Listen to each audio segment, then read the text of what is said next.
Hey everybody, it's Britt with Vine Dresser Lawn and Landscape. Today we're going to talk about the drought and the effects on your turf grass.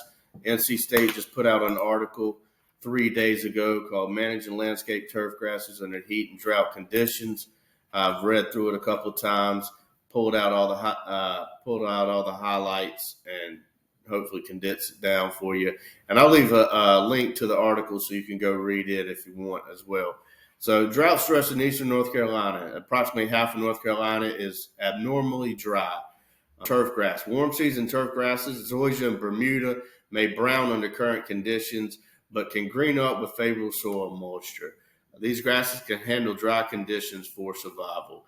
And so irrigating at all, if you're not supplementing any rainfall, your grass might be going dormant right now. Zoysia is the first to go dormant. Centipede and St. Augustine probably struggling a little more than zoysia and Bermuda just because of the root systems, but we'll talk about that later. The good thing is we got some rain on Tuesday or Monday. I think Monday evening we got about almost a 0.75, almost an inch of rain. Saturday at my house, we went to South Carolina to pick up a truck, came back, and our driveway was full of water. We got a dip at the end of the driveway, like a little swell, and that was full of water. And I think so in my area we got about 0.75 inches of rain on Saturday also. So I got a rain gauge at the house, and we've had like 1.5 inches in the last week. Looks like it's going to rain. Today is June 27th. Looks like it's going to rain this afternoon, 2-3 o'clock. Thunderstorms. And then chance of rain Friday, Saturday, Sunday, and then definitely rain on Monday. So it looks like the drought might be breaking, which is good news. Just want to go over this article. So strategies. There's 2 ways you can irrigate. You can irrigate for growth and green color during this drought, or you can irrigate for turf survival. And so if you're irrigating for green color, they suggest approximately 1 inch of water per week from irrigation or rainfall. I would bump that up to 2 inches a week.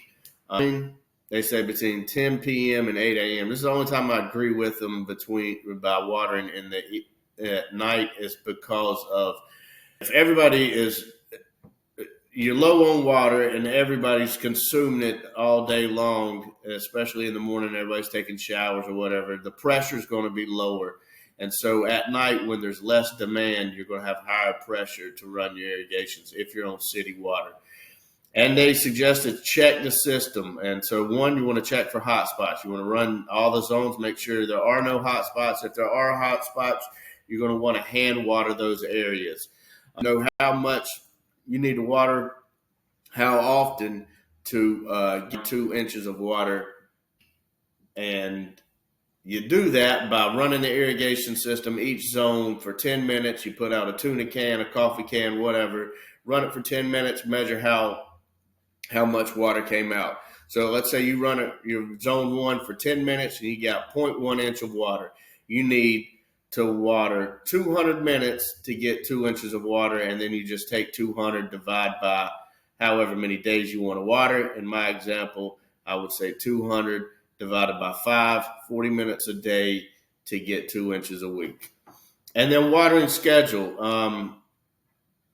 They say to water heavy, and then when the turf turns bluish gray in the heat of the day, you want to water again. So anytime your turf is turning bluish gray and it's starting to curl, it's time to water.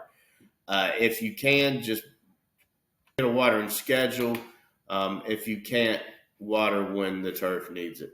Turf survival. So this is for watering growth and green color maintenance, and then watering for turf survival. Minimal watering. They say to apply at least a 1/2 inch of water every 2 to 3 weeks to keep the turf crowns hydrated. And this is just keeping the turf in survival mode. It's gone dormant. You don't want it to dry out. Water a 1/2 inch every 2 to 3 weeks. It's not going to green it up, but it's going to give it more chance to survive. Visible stress signs. So hand water areas showing heat and moisture stress if under irrigation restrictions. So if you see your turf and you see these big like circular areas that are turning bluish gray and everything else is in color, you can hand water those areas if you can't supplement it through irrigation. So if you're in survival mode, they suggest avoiding herbicides, fertilizers, and mowing. But I think we're pulling out of the drought, so it looks like we're going to be coming out of this, and everybody will be in good shape. But if your grass has gone dormant, they suggest no herbicide, no fertilizer, and minimal traffic on it.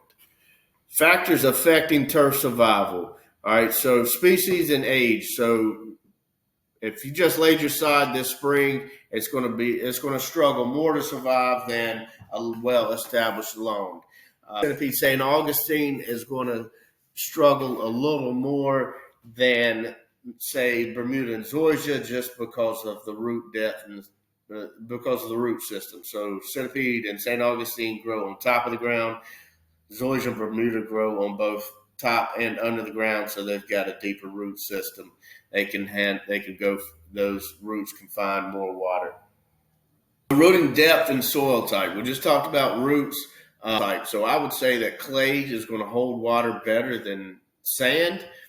And so your clay soil with Bermuda and Zoysia is going to hold up better than sandy soil with Centipede and St. Augustine. And then just maintenance practices. Grasses that are under that are under poor maintenance practices, meaning poor mowing practices already because of poor fertilization. Those grasses aren't going to hold up the drought stress near as much as a lawn that has been well maintained and is on a good fertilization program. And high traffic and heat levels can exacerbate the stress. So stay off the turf at all costs. All right, so in summary, high temperatures and drought stress are currently impacting turfgrass in eastern North Carolina.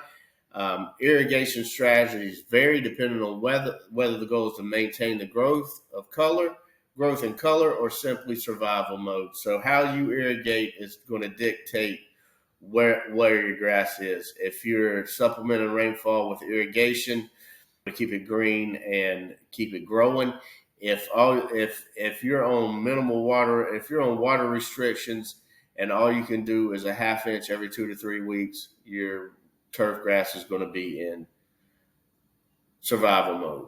Water management practices include timing. So water late at night, early in the morning.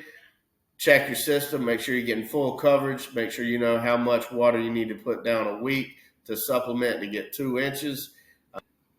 Minimal watering and reduced traffic are recommended during severe drought conditions to enhance turf survival. So if you are in mode, reduce the traffic on the turf and just water as much as you possibly can.